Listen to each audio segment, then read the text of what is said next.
How to deposit money in Metatrader 5. Hi everyone, in this video I'll be showing you the ways to deposit money in Metatrader 5.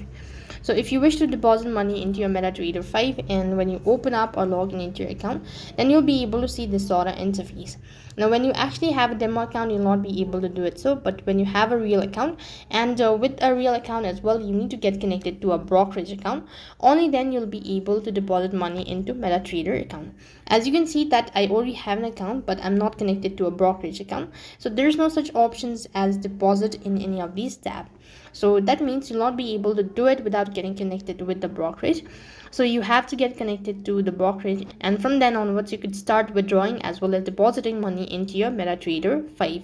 So in order to get the help about the brokerage, you could go ahead and contact with the support team or an expert, and they'll let you know about it. So that's all for this video. I hope the video was helpful. Make sure to like, share and subscribe to our channel. Thank you for watching. See you in the next video.